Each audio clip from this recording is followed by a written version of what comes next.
Muy buenos días, bienvenidos a este espacio de formación empresarial generado por Fundación Unipymes y Latinpyme. Estos espacios tienen como objetivo brindarles herramientas para su crecimiento personal y empresarial. Soy Camila Pinada y junto con Juan David Alzate y María Mercedes López los estaremos acompañando durante nuestra conferencia denominada Cómo presentar con éxito su declaración de renta en 2019, persona natural. Les recuerdo que durante la conferencia es muy importante la interacción con nuestro experto y que lo pueden hacer de dos formas. La primera de ellas es vía chat, el cual se encuentra ubicado en la parte inferior derecha de la herramienta, y la segunda de ellas es el micrófono que se habilita levantando la mano. Nosotros les daremos paso en el momento en el que sea nuestra ronda de preguntas.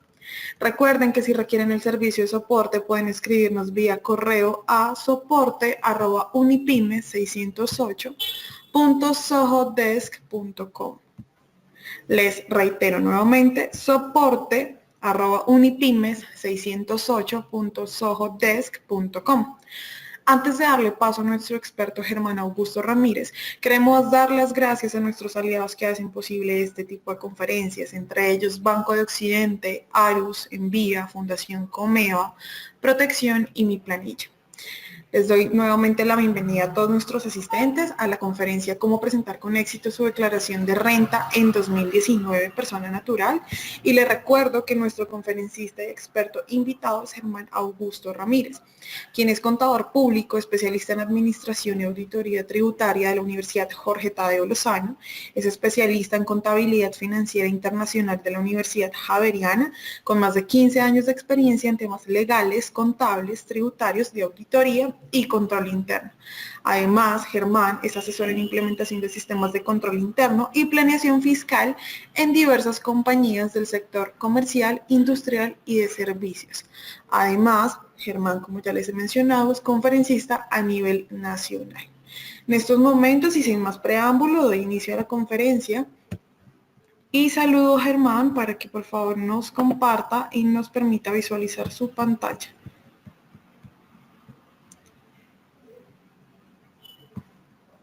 Germán, hola, buenos días, ¿me escuchas? Hola Camila, perfecto, te escucho perfecto. Bien, bueno Camila, muchas gracias por la invitación y a los asistentes el agradecimiento por la asistencia a esta breve charla sobre cómo vamos a suplir o a cumplir con el deber formal de suministrar la declaración de renta por el periodo gravable 2018 que se presenta ahorita a partir de el 6 de agosto del año 2019. Los temas que vamos a hablar aquí son todas las obligaciones, todos los deberes que tenemos y los derechos que también tenemos sobre esta obligación tributaria. Sí, es un deber formal que debemos cumplir todos con el Estado. ¿Qué vamos a desarrollar hoy? Vamos a ver un objetivo, unas generalidades, quiénes son obligados, cuáles son los sistemas para determinar el impuesto a cargo, la base sobre la cual debemos tributar. La legislación que aplica para el 2019 y la que aplica para el año 2020 cuando presentemos el periodo gravable 2019. Ahorita vamos a presentar la declaración de renta del periodo 2018 que está enmarcada en la ley 1819 del año 2016, que esa fue para el año 2017 y 2018, y ya para el 2019 nos aplica la ley de financiamiento, la ley 1943 del 2019, del 2018 que aplica para el periodo 2019. Y lo que trajo esta ley de financiamiento, el impuesto unificado simple, que es un impuesto alternativo para ciertas actividades económicas y al cual pueden acceder tanto personas naturales como personas jurídicas que se encuentren determinadas en ciertas actividades que la ley contempló claramente como específicas para poder acceder a ese tipo de tributación. Bien, entonces, como Germán, objetivo... disculpa que te interrumpa. ¿Podríamos ampliar por favor un poco más la pantalla para ver la presentación en modo completo y que nuestros asistentes la puedan ver de esa manera? Ya, perfecto, déjame aquí. No entiendo cómo... Si quieres, en la parte lateral donde dice ver, ahí al lado de edición, donde estabas. Ver. Ajá, Y que te diga aquí, modo pantalla completa en la parte de abajo, dice. Bien abajo dice modo pantalla completa. Perfecto. Gracias, Camila. A ti, Ahora sí. muchas gracias. Perfecto. Sí, Listo. muchas gracias. Entonces, ¿en qué íbamos? Tenemos que identificar todos los requisitos porque hay algunos que cuando leemos sobre el tema, pensamos que no estamos obligados porque no hicimos ciertos movimientos o porque yo vendí una cartera y entonces eso yo no pienso que eso no suma los movimientos bancarios y demás. Entonces, aquí lo que yo tengo que identificar es todos los requisitos de manera detallada, cómo puedo llegar yo a quedar obligado a cumplir el deber formal de presentar la obligación. Ahora, el cumplir el deber formal no significa que tiene que pagar. Toda persona declarante de renta por el hecho de declarar renta no tiene que pagar, no puede estar obligada a pagar, solamente en algunos ingresos o en algunas cualidades de los ingresos que haya recibido, que la legislación, de acuerdo a su criterio, a sus principios de la creación del impuesto, pues consideran que ese contribuyente debe pagar. Pero el hecho de que usted declare no significa que deba pagar. Ahora, si usted está obligado a declarar porque cumple alguno de los 5 requisitos que vamos a ver más adelante y no lo hace, ahí sí se hace acreedor a una sanción, que es una sanción por extemporaneidad. Sí, que es una sanción que vale mínimo 332.000 pesos, que son 10 VTs. Entonces, por eso es importantísimo identificar los 5 requisitos que tenemos o que tienen las personas que están obligadas a declarar.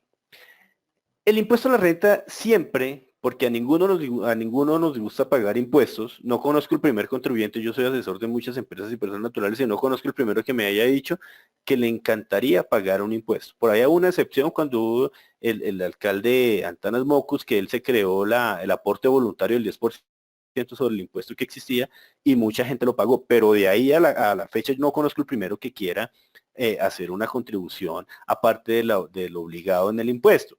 Entonces, el impuesto siempre se ciñe bajo unos principios de equidad y progresividad.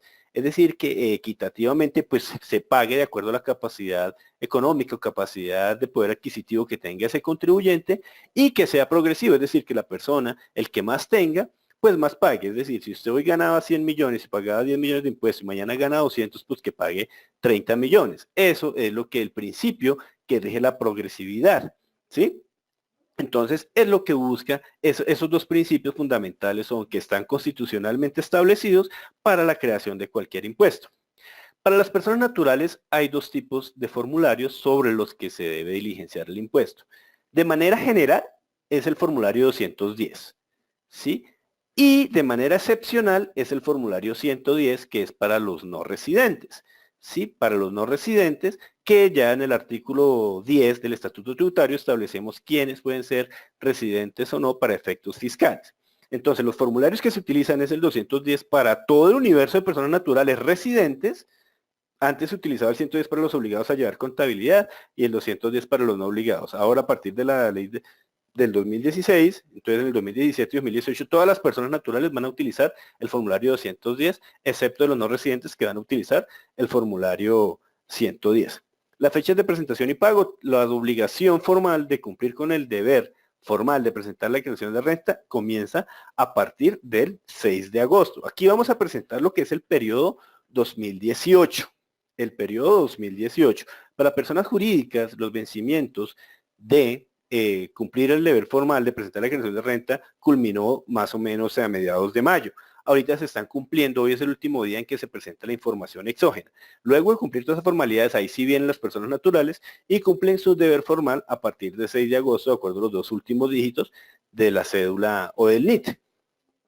Bien, toda persona que sea obligada a declarar renta debe estar inscrita en el RUT.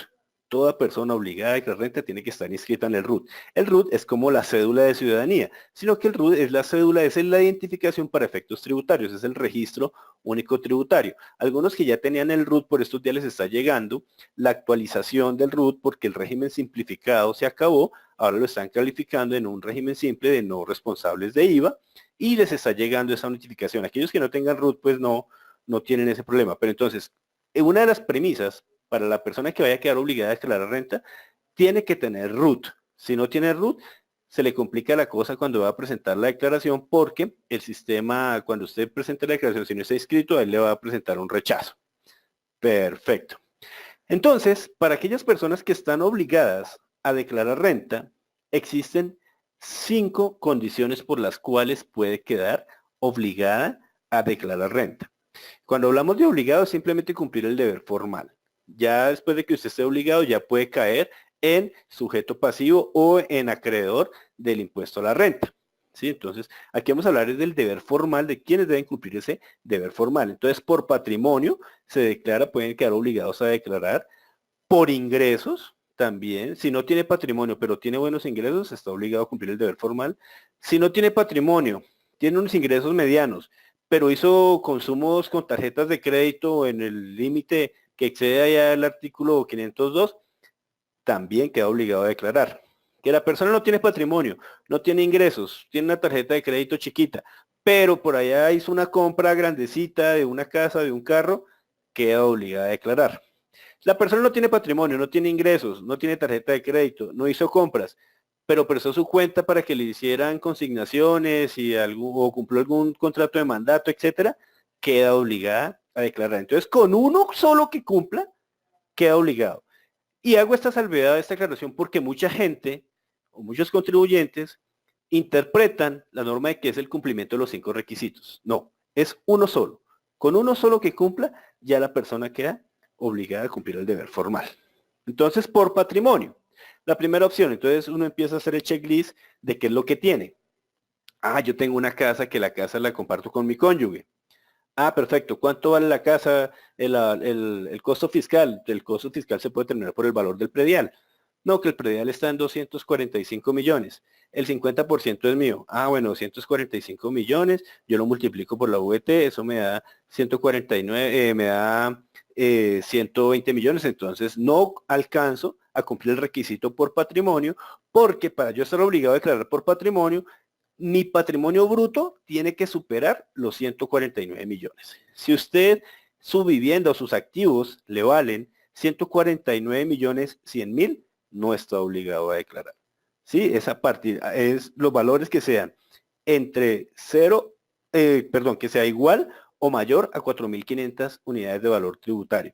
La unidad de valor tributario está en 33.156, eso nos da un valor de 149 millones de pesos. Ojo, ojo, es el patrimonio bruto, es decir, que es el valor total con deudas. Porque otra interpretación errada que se da es, no, yo tengo una casa que vale 300 millones de pesos y esos 300 millones debo 250. Es decir, yo no tengo nada. Y sí, puede ser cierto porque usted realmente lo que le corresponde son 50 millones de pesos, porque el inmueble vale 300 y la deuda vale 250. Entonces, mucha gente piensa que porque el neto le da 50 millones de pesos no está obligada a declarar. No, aquí hablas de patrimonio bruto, o sea, el valor solamente se contemplaría los 300 millones de pesos para determinar si está obligado o no a cumplir el deber formal de presentar la declaración. Es muy importante esa salvedad porque me ha pasado que la interpretación que le dan es que es el valor, como deben todos los activos, entonces piensan que no están obligados a declarar y ya he tenido unos casos donde toca presentar la declaración por extemporaneidad. ¿Y cómo lo detectan a uno o cómo detectan al contribuyente en estos casos? Resulta que cuando nosotros hablamos de información exógena y demás, a las alcaldías y los municipios y las oficinas de catastro de todo el país, la DIAN solicita, hay unos capítulos especiales para ellos en las resoluciones de información exógena, donde les piden los avalúos catastrales y los sujetos pasivos de esos impuestos.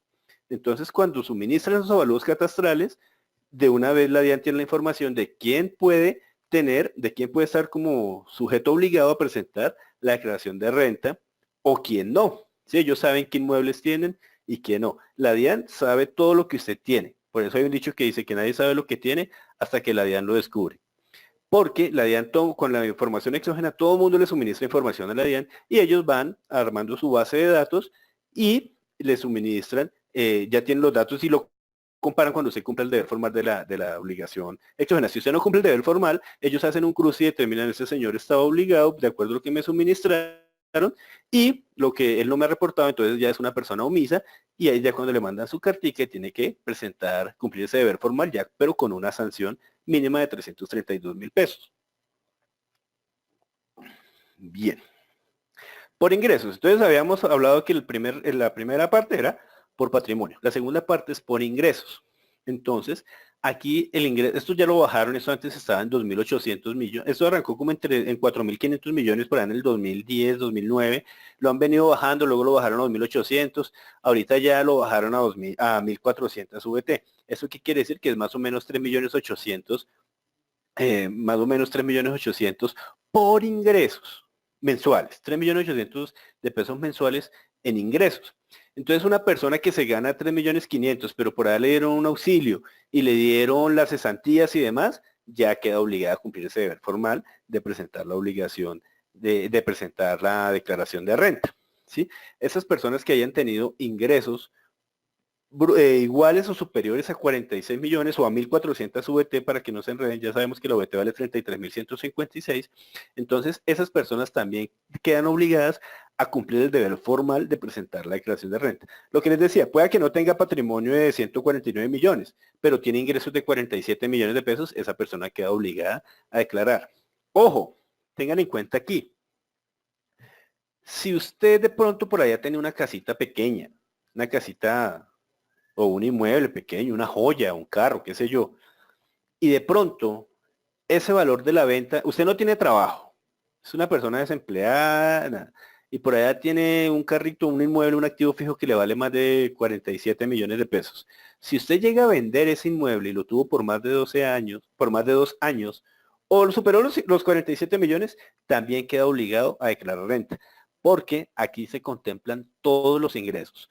Aquí no hablan de ingresos operacionales, nada, sino todos los ingresos. Entonces por allá usted vendió ese carro en 50 millones y usted vendió el carro, pero eso no es fruto de ninguna actividad económica, simplemente usted en un activo porque necesitaba comer. Aquí ya usted superó el monto de los 46 millones de pesos, ya queda obligado a cumplir el deber formal. Si usted ganó la lotería, se ganó un chance o se ganó y eso le superó los 47 millones de pesos, queda obligado a declarar renta. Esos son ganancias ocasionales que como tal vienen a ser un ingreso, y eso es un factor determinante para aquellos que quedan obligados a declarar renta. Bien, los consumos con tarjetas de crédito. Entonces descartamos. Ya íbamos en patrimonio. Ahora vamos en ingresos. Listo, ya estudiamos esas dos, ahora vamos a ver con tarjetas de crédito. Usted de pronto llegó y sacó una tarjeta de crédito con un cupo de 2 millones de pesos. Suponiendo que haya consumido el cupo a los 12 meses del año 2018, usted tan solo sumó 24 millones de pesos, suponiendo que usted hizo un consumo de 2 millones de pesos mensuales. Listo, 24 millones de pesos al año. Pero de pronto usted llegó y vendió esa cartera de la tarjeta de crédito o hizo algunos avances, etcétera, etcétera. O sea, usted sacaba 2 millones de pesos y volvía y los consignaba. Hacía un avance de 2 millones y volvía y los consignaba, etcétera. Total, de los 24 millones de pesos se le volvieron 48 millones de pesos en movimientos. En movimientos. ¿Sí? Su cupo de tarjeta es de 24 millones, pero usted hizo avances y demás por los mismos 24 millones, entonces eso le da 48 millones. Esos movimientos o consumos con tarjetas de crédito ya lo obligan a cumplir ese deber formal. Entonces se dan cuenta que a medida que avanza, uno dice, no, mi tarjeta de crédito vale 2 millones de pesos del cupo, me lo he consumido todo, pero yo no he hecho compras de 46 millones de pesos, de 1.400 VT. Entonces, el tema es que es por movimiento que usted haya tenido con ese cupo o con esa tarjeta de crédito. Todo lo que vaya supeditado o derivado de esa tarjeta de crédito es un requisito, puede llegar a cumplir el requisito de los obligados a presentar la declaración de renta. Entonces, bien, ya salimos de patrimonio, ya salimos de ingresos, ya salimos de tarjetas de crédito, ahora vamos a las compras. En las compras, usted se gana 2 millones de pesos o se gana un salario mínimo. Y por allá, pues el sueño de todos es tener su casa propia, ¿no? Entonces usted juicioso ahorró, hizo sus ahorritos de 500.000 pesos mensuales, no sé qué, 3 años, y llegó el día y por fortuna pudo comprarse un mueble. Sí, pudo comprarse un mueble. Entonces, de una vez ya esa compra le superó las 1.400 VT o los 46 millones de pesos, también ya queda obligado a cumplir ese deber formal. Reitero, la gente piensa cuando uno habla de compras y consumos es compras de ropa, compras de mercado, viajes, etcétera. No, eso también suma. Pero cuando compran una casa o un carro no tienen en cuenta eso y resulta que quedan omisos en la declaración de renta. Y esa información, lo que yo les digo, ¿cómo la cruzan? Si usted compra un carro, entonces la Secretaría de Movilidad también le reporta eso a la DIAN. Si usted compra una casa, entonces también las oficinas de registro, las alcaldías mismas también van a reportar esa nueva adquisición. La misma notaría en la vivienda, cuando usted hace la escrituración y demás, la notaría de inmediato le va a reportar eso a la DIAN porque hay un capítulo especial para los notarios en las resoluciones de información exógena. Entonces, démonos cuenta cómo requisitos derivados o movimientos derivados o temas derivados de las operaciones principales que uno nunca contempla, lo obligan a cumplir este deber formal. ¿Sí? Mucha gente la compra, no, yo compré la casa, pero es que la casa costó 80 millones de pesos. Eso no me da por patrimonio. Ojo, si bien no le da por patrimonio, sí le da por compras. ¿Sí? Entonces, son confusiones que se van presentando. Consignaciones. Y aquí sí es típico. Ahora, declarar renta no es un pecado. No es un pecado y quitémonos el tabú y que es que la DIAN me mandó un mail diciéndome que por los movimientos yo soy obligado a declarar renta y entonces de una vez me asusto y llamo al contador o llamo a la policía que qué es lo que está pasando. Hay que tener en cuenta, sí, que si usted se gana un salario mínimo, pero de pronto usted es el mensajero de la empresa y cuando sacan el cheque de caja menor, lo giran a su nombre para que usted lo cambie y lo consigne en la cuenta y usted retire y maneje esa caja menor, ahí sí ya va a quedar obligado a declarar renta si supera los 46 millones de pesos en el año. Entonces en ese momento sí puede quedar obligado. Si usted se gana un salario mínimo, no tiene patrimonio, no tiene ingresos de 46 millones, no tiene tarjeta de crédito, no tiene compras de 46 millones de pesos, pero resulta que tuvo movimientos de 46 millones y usted se gana un salario mínimo, el movimiento fue de 15 millones al año. Pero ojo, porque como usted consignaba el cheque en su cuenta, ya le dio unos movimientos bancarios que superaron las 1.400 VT. Entonces, en ese momento ya cumple el requisito de la formalidad de la declaración de renta. Ahora, ¿cómo se sustenta eso? Cuando ustedes llegan y si a usted le entraron 50 millones de pesos a su cuenta, se presume que usted está devengando 50 millones de pesos. ¿Cierto? Entonces resulta que ahí hay que mirar el tema del RUT y no sé qué para hacer una actualización, colocar la obligación 22 de que usted actúa en representación de terceros para no quedar con esta obligación porque ya le toca rendir explicaciones que de pronto usted no puede dar. ¿Mm? Entonces, lo mismo, también en los bancos, si de pronto usted vendió cartera o le hicieron préstamos, todos los movimientos, cualquier tipo de movimiento que usted haga en el banco, eso le da un movimiento para información exógena y para con eso ellos concluir si usted está obligado a no declarar renta. He visto casos de personas que tienen locales pequeños o ventas pequeñas y reciben tarjeta de crédito. Entonces al recibir tarjeta de crédito, los bancos reportan de forma mensual a la DIAN todas las informaciones de tarjetas de crédito y todas las cuentas de movimientos de ahorros, toda la información. La DIAN, el banco, es como una sucursal de la DIAN. Movimiento que usted haga en el banco, eso ya lo tiene la DIAN. Entonces, toda esa información la tienen ellos y por eso ellos pueden concluir fácilmente si usted está obligado o no. Entonces, una persona que tiene un local pequeñito, vende con tarjeta de crédito. Y entonces esa tarjeta de crédito le sumó 30 millones de pesos. Perdón, por las ventas que tuvo. Y devengaba un salario mínimo. Entonces, vendió 30 millones de pesos más las consignaciones él prestó el nombre para poder recibir el datáfono, y más el salario de 15 millones, de 16 millones de pesos al año, el mínimo, le dio 46 millones de pesos a esa persona que obliga a declarar. ¿Sí? Usted abrió un CDT, también sacó de su cuenta para el CDT, ese movimiento le suma para el requisito de cumplir el deber formal de presentar la declaración de renta. Bien, esos son los requisitos que obligan a presentar la declaración de renta. Bien, ya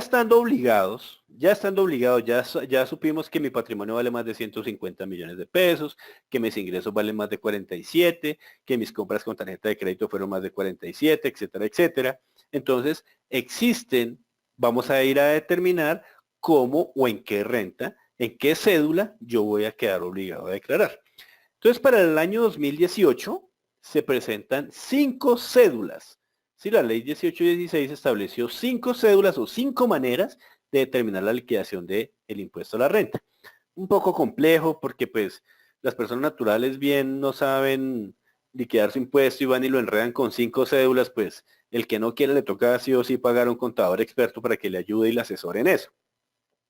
Ya, pero esto ya no va a ser problema porque ya a partir del año 2020-2019 ya la DIAN tiene establecidos mecanismos para sugerirle el pago del impuesto. Es decir, le va a llegar la declaración de renta sugerida a su puesto, a su domicilio, el domicilio que tenga registrado en el RUT, ahí le va a llegar su declaración de renta sugerida. Entonces le va a decir, mire, señor Germán Ramírez, de acuerdo a la información reportada, los terceros a los que usted le prestó servicio sumaron 47 millones de pesos.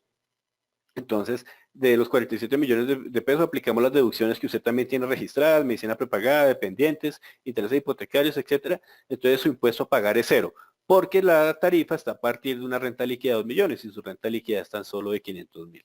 O puede pasar lo contrario, señor, de acuerdo a los movimientos bancarios, usted tiene 80 millones de pesos, deducciones no tiene, su impuesto a cargo es de 5 millones de pesos. Sírvase pagarlo o si tiene alguna aclaración, vaya y sugiera un nuevo pago. Así como hace la liquidación del predial, así se va a establecer la liquidación de renta para personas naturales.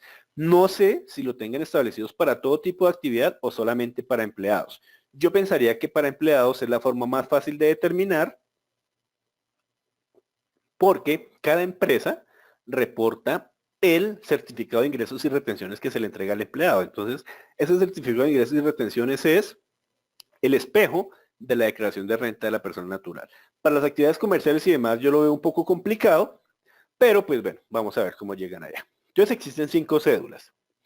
Rentas de trabajo, una renta de pensiones, unas rentas no laborales, unas rentas de capital y unas rentas por dividendos y participaciones. O sea, aquí el que tenga dividendo ya se volvió un castigo.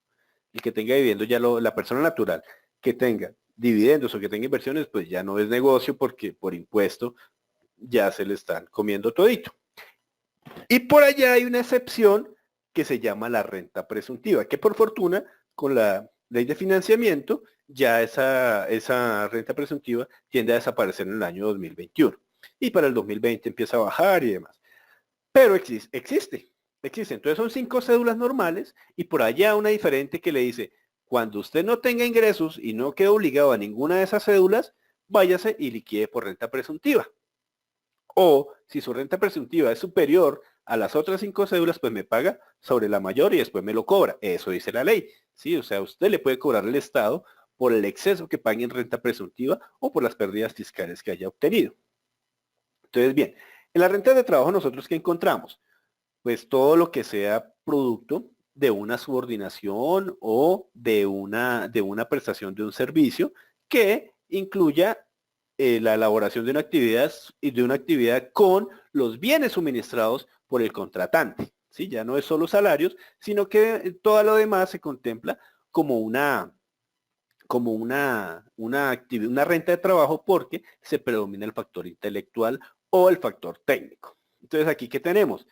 En la renta de trabajo se contemplan los salarios, comisiones, las prestaciones sociales, viáticos, si es un empleado y le pagan viáticos, gastos de representación, si es un empleado y le pagan gastos de representación, si es una persona independiente, pero su actividad la ejerce mediante la asesoría o la consultoría, que son los honorarios, también se considera una renta de trabajo cumpliendo ciertos requisitos, que más adelante los vamos a ver, los emolumentos eclesiásticos, o sea, los sacerdotes, pastores, etcétera, lo que se paga en el trabajo cooperativo y todo lo que sea por el servicio personal. O sea, todo servicio personal que la persona entregue a un contratante se considera una renta de trabajo.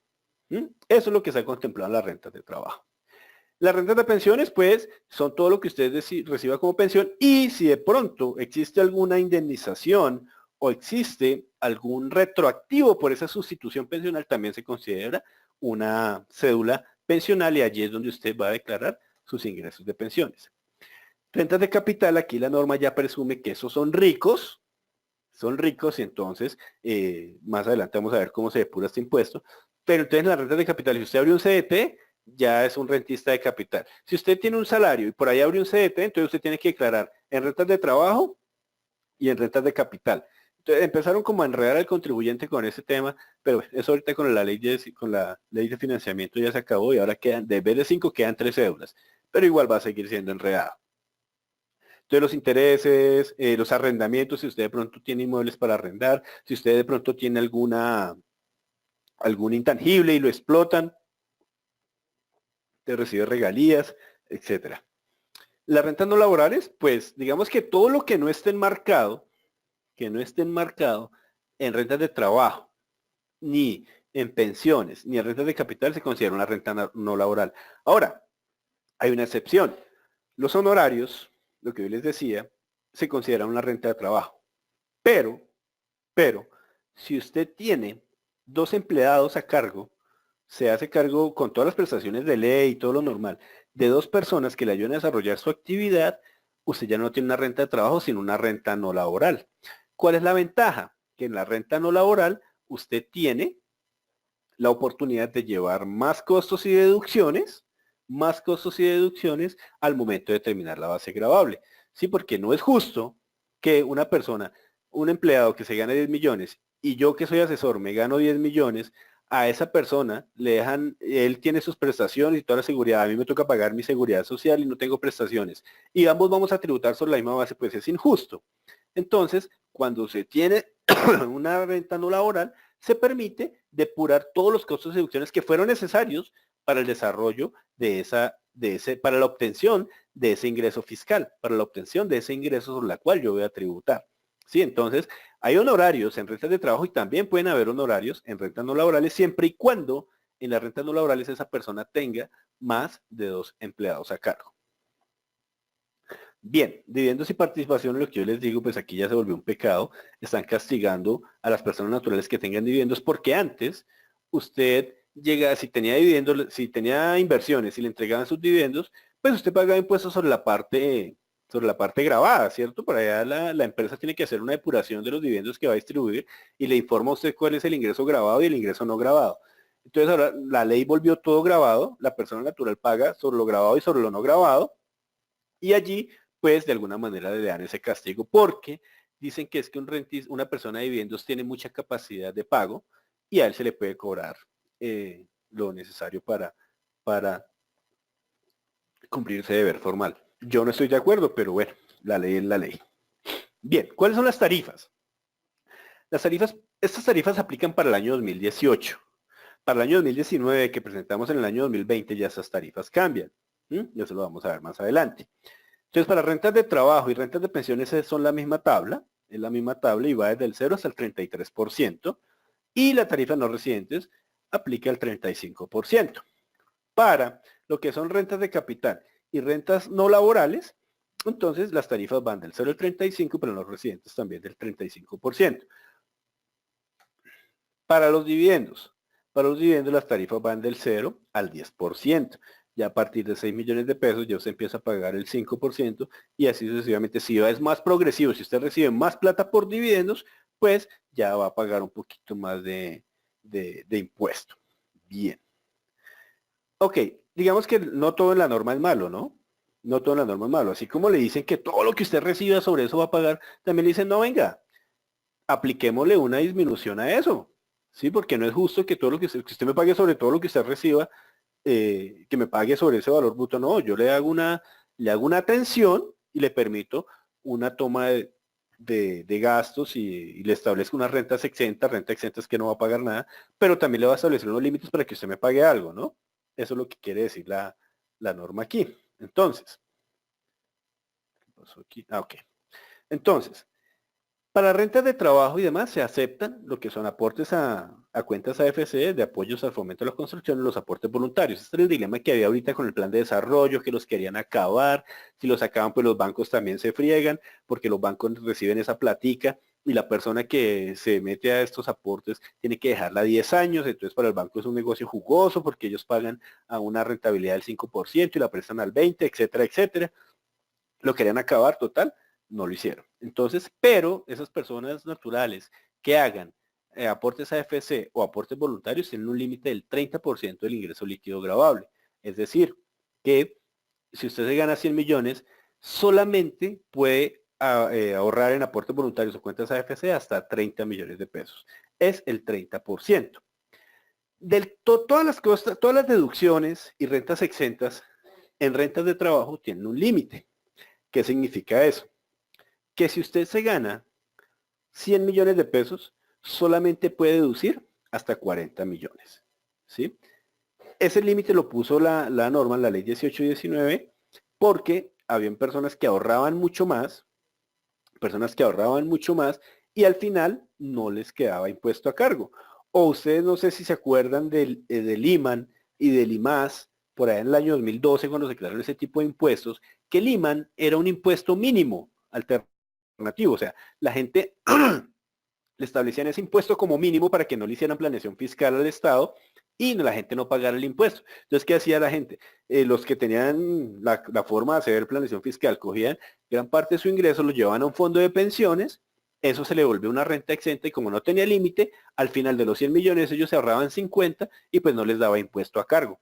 Entonces ya después dijeron, no venga, usted le vamos a establecer un límite, usted puede ahorrar lo que quiera, usted puede ahorrar lo que quiera, de los 100 millones que usted se ganó, usted ahorró 80 millones, usted ahórrelos, pero para efectos fiscales no se me va a tomar los 80, yo le acepto solamente hasta máximo un 40% de esas rentas exentas que usted aplique.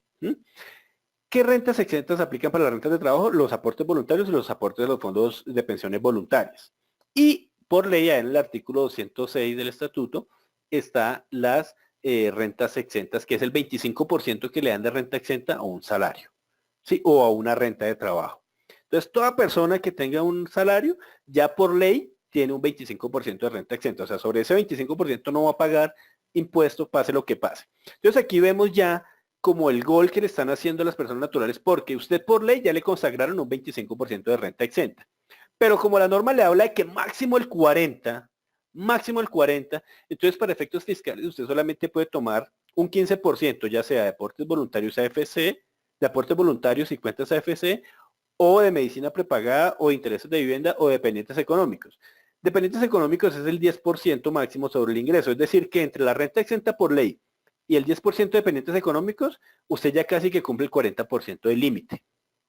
Sumémosle a eso que ahora en la ley 18 y 19 se obligó a declarar como ingreso las cesantías para aquellas personas que reciben cesantías. ¿Sí? La norma le dice, sume a su ingreso bruto las cesantías, pero es una renta exenta, o sea, usted no va a pagar sobre las cesantías. Es decir, que usted, por ejemplo, recibió 40 millones de pesos, 42 millones de pesos en el año. En teoría no está obligado a declarar renta, pero le pagaron las cesantías por 4 millones y medio, por 5 millones, qué sé yo, un cálculo loco. Entonces usted recibió 42 millones de salarios y recibió 5 millones de cesantías, que usted no las recibió en el bolsillo porque no las tiene en un fondo de pensiones porque estamos obligados, las empresas están obligadas a consignar a los fondos de pensiones hasta el 14 de febrero.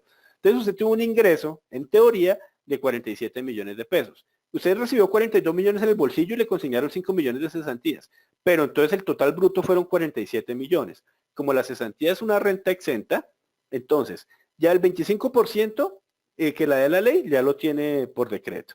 Tiene 10% de dependientes económicos, ya lo tiene. Ahí ya tiene un 35%. Y las cesantías le suman otro tanto de renta exenta, entonces ya usted tiene el 43% de renta exenta, ya superó el límite de los 40.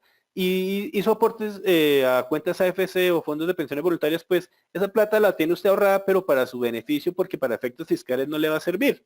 Ya le supera el límite del 40 y la norma no le acepta nada por encima. Es más, cuando se diligencia el formulario del formulario 10 en la página de la DIAN, él no le deja pasar ese límite. En las rentas de pensiones, pues aquellos que tienen la fortuna de tener una pensión, solamente pagan impuestos a aquellas pensiones que superan las 1000 VT, algo más de 33 millones, de 30 millones de pesos. Esas personas solamente pueden restar lo que son los aportes a pensiones obligatorias, en las rentas de capital se puede depurar los aportes a salud, los aportes a seguridad social, el componente inflacionario. Ese componente inflacionario lo quitaron y para el año 2020 ya no lo contempla. Es decir, que esa renta líquida para esas personas que son rentistas de capital se va a incrementar. Y pueden deducir todo lo que quieran o todo lo que fue necesario para ese ingreso de capital, es decir, los intereses, si de pronto la persona pidió plata prestada para abrir un CDT, entonces ese interés que le pagó al que le prestó es deducible y demás, pero, ojo, porque la sumatoria de todos esos ingresos no le puede superar el 10% del ingreso bruto o las 1000 VT. Para dividendos y participaciones, pues lo único que no le que puede depurar ahí es que paga a partir de 600 VT. De resto todo es grabado y va ya ubicado a la tarifa del 5 y 10% para el año 2018. Para el año 2019 esto cambió. Y por allá quedó la renta presuntiva. Resulta que usted usted es un pensionado. ¿Sí? Entonces usted fue juicioso, ahorro ya ahorita no tiene, su pensión vale 10 millones de pesos, es decir, no paga impuestos, pero usted tiene un capital grande, su inmueble le vale 700 millones de pesos. Entonces la norma le dice, ojo, usted tiene, su inmueble vale 700 y no paga impuestos, no debe nada. Entonces su patrimonio líquido es 700 millones de pesos. El patrimonio líquido se establece de acuerdo a los activos menos los pasivos, eso le da un patrimonio líquido. Entonces en el ejemplo que les digo, una persona tiene una casa de 700 millones y no debe nada, su patrimonio líquido van a ser 700 millones. La norma le dice, calcule la renta presuntiva porque usted no me ha generado ingresos que me paguen impuestos, entonces págueme por su patrimonio. Algo antitécnico, pero bueno, eso por fortuna ya se acaba a partir del año 2022. La renta presuntiva la pagan aquellas personas que no tengan ningún tipo de ingreso o que no estén obligados a declarar por ningún tipo de ingreso. Entonces a los 700 millones le vamos a sacar el 3.5 y esa va a ser la base sobre la que vamos a pagar. Esa también se puede depurar, entonces le dice resta el valor patrimonial de los aportes o opciones que tenga, resta el valor patrimonial de los bienes que tenga afectados por fuerza mayor, reste el valor patrimonial de los bienes afectados en periodos improductivos, si tiene bienes destinados al agro, hasta 19.000 VT le acepto para que la depure, si tiene domicilio, entonces le acepto hasta máximo 8.000 VT, y si tiene bienes destinados al deporte, también le acepto que los reste de su base de renta presuntiva. Bien, cambios con la ley de financiamiento. Ya esto es lo que va a pasar, lo que aplica a partir del año 2019, que se declara en el año 2020. Ya no hay 5 cédulas, sino que solamente van a ser 3 cédulas. Van a quedar la renta de trabajo, la renta de capital y la renta no laboral. Va a quedar la renta de pensiones y la renta de dividendos y participaciones. Que estas tarifas ya se incrementan. Antes ustedes veían que íbamos del 0 al 35, ahora vamos hasta el 39% en rentas laborales, en pensión también vamos hasta el 39% y en dividendos ya quedó registrada para el 15%. Estábamos entre el 10 y el 15, ya quedó unificada al 15%. Por eso les digo yo que se volvió como mal negocio tener inversiones. Con la ley de financiamiento también se creó el impuesto unificado del régimen simple. No lo vayan a confundir con el régimen simplificado de IVA, que eso es otra cosa totalmente independiente. Aquí hablamos de un impuesto unificado y se llama unificado porque trata de integrar 4 impuestos, que es el impuesto de renta, el impuesto al consumo, el impuesto de industria y comercio, avisos y tableros y el IVA para aquellas actividades que son para aquellas actividades de minoristas, es decir, minimercados, peluquerías, etc. Si la persona natural se acoge al régimen simple, ya no va a tener que presentar declaración de renta, ni va a estar sujeto a retenciones en la fuente, nada de eso. Simplemente él coge y paga de forma anticipada un impuesto que le va a contemplar el pago de estos 4 impuestos. Si se va a quitar un peso encima. Ya la persona mirará si le conviene o no acogerse a este impuesto. Este impuesto nace de forma voluntaria, pero también la DIAN puede, de oficio, clasificar a la persona en un régimen de impuesto unificado simple. Si de oficio la DIAN lo puede hacer si creen que la persona de pronto no paga los impuestos como debe y le pueden hacer esa clasificación. Eso es un arma de doble filo. Cuando nosotros vayamos a la persona que quiera tomar la decisión, quiera hacerlo, tiene que mirar las dos opciones, a ver qué le conviene más, si estar en el régimen ordinario o acudir al régimen simple. Estas tarifas de este impuesto eso va por actividades. ¿Sí? No todas las actividades están contempladas dentro del régimen simple, ni todas las empresas y personas naturales están sujetas puedan llegar a someterse al régimen simple. Son ciertas actividades, las principales son las actividades de comercio al por mayor, los servicios técnicos, servicios de construcción. Ellos van a pagar unas tarifas que van desde el 1,8 hasta el 5,4%. Para los servicios profesionales, las actividades de consultoría, quienes quieran acogerse al régimen simple van a pagar una tarifa del 4,9 al 8,5 y para aquellos que sean expendios de comida van a pagar del 3,4 al 7%. Como impuestos generales, ese 3,4, ese 7% le va a contemplar todos los impuestos, lo que les hablaba, renta, ICA, impuesto al consumo. Es que uno pensaría que se va a quitar un peso de encima. Hay que hacer la evaluación matemática de eso.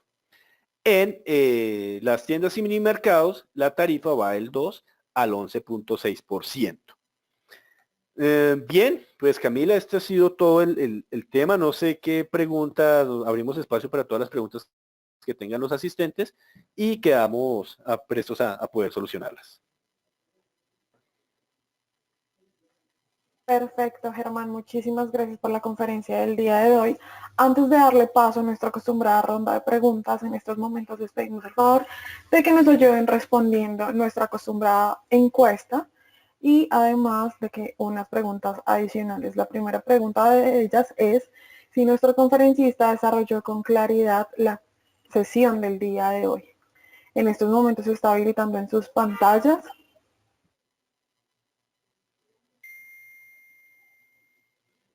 Les reitero nuevamente, el conferencista desarrolló con claridad la sesión de hoy.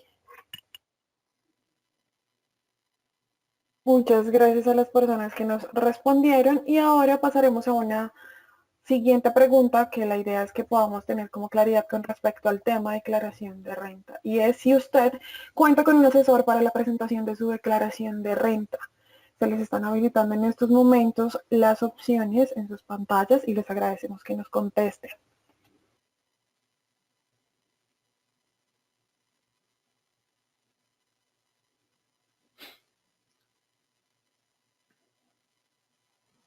Damos paso a la siguiente pregunta y es sobre si usted actualmente tiene algún saldo a favor ante la DIAN.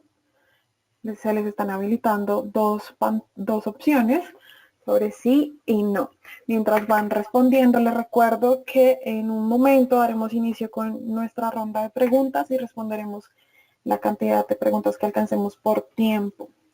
Les reitero nuevamente, ¿usted actualmente tiene algún saldo a favor ante la DIAN? La primera pregunta que recibimos, Camila. No, esta es la pregunta que es del sondeo. Ya te doy paso a las preguntas. Y tercera pregunta, si usted actualmente tiene algún requerimiento por parte de la DIAN. Se les habilitan dos opciones, sí o no.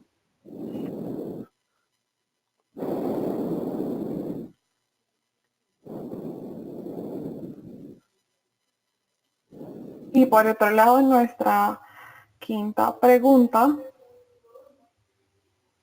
es sobre si está interesado en que Unipymes le preste asesoría contable. Se les están habilitando dos opciones, sí o no.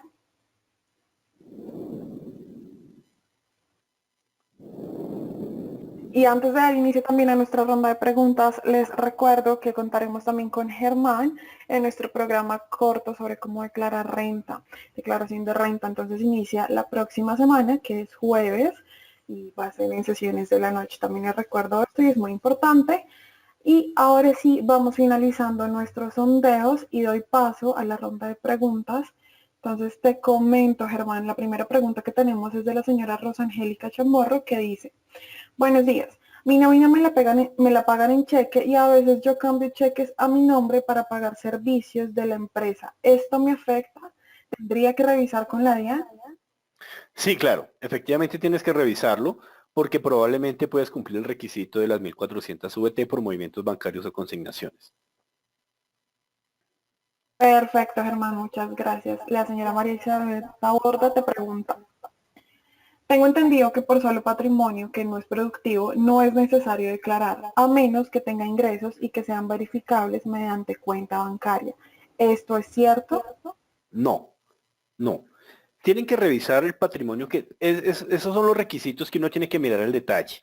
De pronto en la escritura pública apareces con un valor superior a a las 4.500 VT o a los 146 millones de pesos. Si cumples ese requisito, debes inscribirte en el RUD y presentar la declaración de renta. ¿Sí? Pueda que tú no tengas ingresos de ninguna índole, pueda que tu papá te haya escriturado el inmueble. Por allá eso sugirió una ganancia ocasional en el momento en que te lo escrituraron y demás. Pero eso no va supeditado a ninguna otra. Todos los 5 requisitos se miran de forma independiente. Perfecto, muchas gracias. Te pregunta la señora Mónica Jiménez. Presto servicios de diseño y también vendo productos. Presento la declaración por cédula de renta de trabajo y no laboral. Ahí tienes que clasificar el ingreso en cada tipo de cédula. O sea, si es por asesorías y diseños y demás, eso puede ser una renta de trabajo porque predomina el factor intelectual. ¿Sí?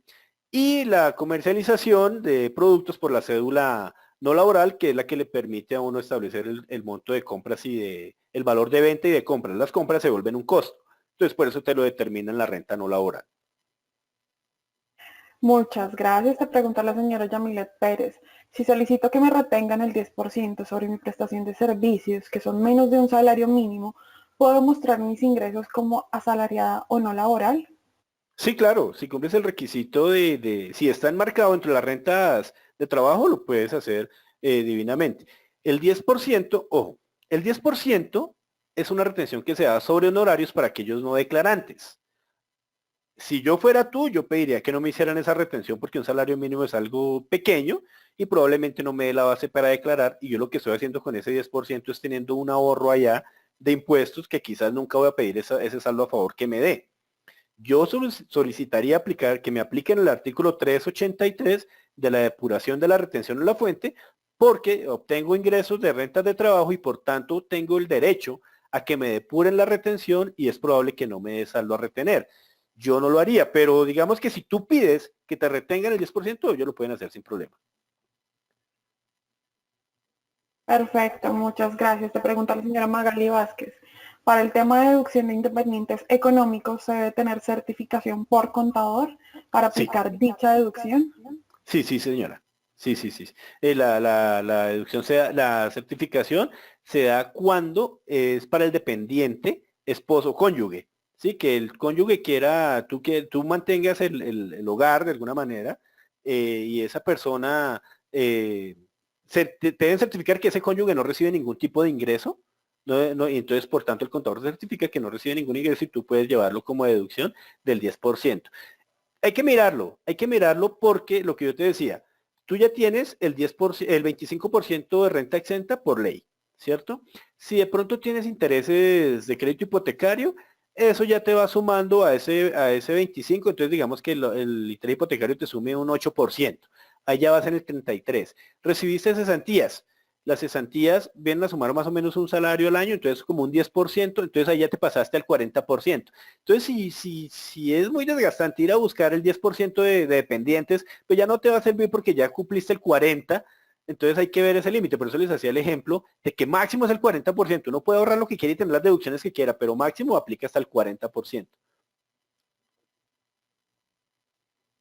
Perfecto, Germán, muchas gracias. Te pregunta el señor Antonio Aristizábal. ¿Cuáles son los aportes voluntarios a fondo de pensiones que son ingresos no constitutivos de renta o ganancia ocasional?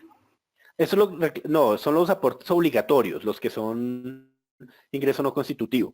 El 4% que te descuentan es un ingreso no constitutivo de renta. Y los aportes voluntarios pues son renta exenta, que es lo que tú ahorres a los fondos de pensiones. Perfecto, te pregunta el señor Alexander Rojas Méndez. Si pago mis parafiscales y recibo el pago mensual de 3 millones de pesos, ¿me harían retención en la fuente por renta? Hay que depurarlo. Hay una tabla establecida por ahí en el artículo 383 donde se depura, entonces te suman el ingreso bruto, los 3 millones, te restan esos aportes obligatorios que hiciste de seguridad social, que se consideran ingresos no constitutivos de renta ni ganancia ocasional, a eso le aplicamos el 25% de renta exenta. Si de pronto tú certificas que tienes dependientes económicos o que tienes medicina prepagada o que tienes aportes voluntarios, se resta luego, eso también en la depuración del 383 va al límite del 40% y eso se establece una división en VTs y se ubica en la tabla del artículo 383. Es probable que no te dé retención en la fuente por los ingresos de los 3 millones de pesos. Pero puedes solicitar que te depuren la retención en la fuente para ese tipo de ingresos. Muchas gracias, Germán. Te comenta el señor Víctor Manuel Reyes. La obligación 22 que usted mencionó, tengo entendido que es únicamente para firmar declaraciones tributarias de sociedades o terceros, porque sirve para las consignaciones que la empresa le consignan a una persona, por ejemplo, conductor de transporte de carga. Son mandatos. Sí, es obligaciones para terceros. Entonces un mandato puede ser de esa manera. Un mandato es que tú actúas en nombre de una persona. Eso es a lo que yo me refiero por eso. Que tú prestaste la cuenta, sí, pues hay un mandato. Yo lo que recibo, los movimientos que yo hago no son a nombre mío, sino son a nombre de otro. Eso se llama mandato. Perfecto, y te pregunta el señor Fernando Arango. En el 2008 me consignaron las cesantías del año 2017 y en ese mismo año me retiré del fondo. ¿Esto no quedaría doble en la declaración de renta? En ese caso ya lo declaraste. Tú tienes un ahorro, ojo, tú tienes un ahorro. Cuando uno tiene las cesantías en el fondo, allá tienes un activo, una inversión, ¿cierto? Tú lo declaraste y lo tienes en tu saldo de los activos. Y también vas a reportar el ingreso, ¿cierto?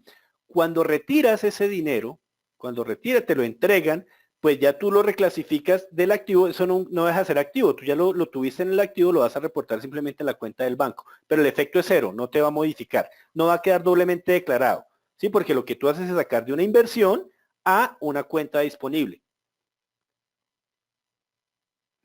Perfecto. Y dos últimas preguntas de la señora Gloria Vargas.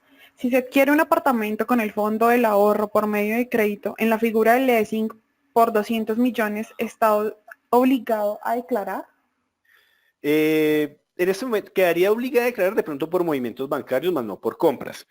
Porque el leasing, yo no soy el dueño del inmueble. Yo no soy el dueño del inmueble, el dueño del inmueble es la entidad financiera.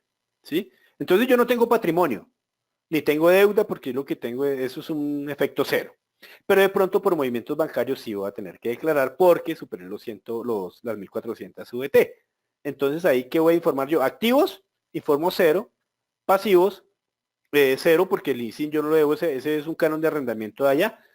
Ya lo que va a reportar pues son los que tengo mis cuentas de saldo y demás. El leasing financiero no es, cuando uno adquiere un leasing, eso es un arrendamiento, eso no es propiedad de quien lo habita o quien lo usa. ¿Sí? Entonces ahí siempre ha existido la confusión.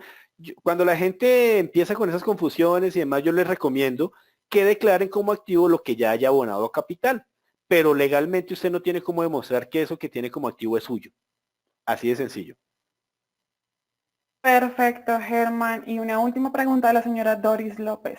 Si no declaré en el 2017 mi patrimonio porque no estaba obligada, pero voy a enajenar por un mayor valor del catastral, ¿puedo declarar en el 2018 por el valor de autoavalúo? En el 2017 fuiste omisa y en el 2019, o sea, es este año que vas a vender. Si vas a vender, lo más probable es que te hagan cuando reportes de una vez vas a quedar fichada por el movimiento de la notaría y por el movimiento bancario que hagas. Se puede presumir que en el año 2017 ese autoavalúo daba para obligar a declarar renta. De una vez yo te aconsejaría hacer un ahorrito por allá y si llega el requerimiento, porque la gente tiene 5 años para buscarlo a uno. Si de pronto llegara a obligar, pues vas y cumples el deber formal de cumplir la declaración. Yo te aconsejo que hagas un ahorrito porque puedes llegar a tener una contingencia con eso. Perfecto, Germán. Muchísimas gracias por responder las preguntas del auditorio y muchísimas gracias a nuestros asistentes. Les recuerdo dos temas importantes. El primero de ellos es que el 13 de agosto inicia nuestra capacitación ejecutiva sobre cómo preparar su empresa para la inspección del SGSCT y si están interesados nos pueden contactar. Y por otro lado, y muy importante con este tema de declaración de renta para persona natural, el próximo jueves inicia nuestro programa sobre este tema. Lo va a dictar también nuestro conferencista y experto invitado Germán. Entonces les recuerdo que los horarios van a ser de 6:30 a 8:30 p.m. y si tienen alguna duda no duden también en escribirnos o llamarnos a las líneas que les están apareciendo en estos momentos en sus pantallas. Germán, muchísimas gracias por la sesión del día de hoy, por nuestra conferencia. No sé si quieras agregar algo más antes de finalizar. No, pues darte las gracias a ti, Camila, a todos nuestros asistentes y hacer la invitación para el curso que vamos a dictar, de donde vamos a ver ya detalladamente y cómo podemos de alguna manera hacer una correcta planeación del pago del impuesto para aquellos que estemos obligados. La invitación sea que hagamos este curso, es un curso muy bueno, muy técnico y podemos dar respuestas detalladas sobre cualquier duda que nos surja. Agradezco, Camila, te deseo un feliz día y a todos nuestros asistentes muchas gracias por la participación. A ti, Germán, muchísimas gracias y a todos nuestros asistentes, muchas gracias. Finalmente les recuerdo que toda la información de este programa la van a encontrar en sus aulas en el calendario, entonces pueden ir y revisar el calendario y ahí encuentran la información. Señores y señores, en nombre de Fundación UNIFIMES, les agradecemos por su asistencia. Hasta luego a todos.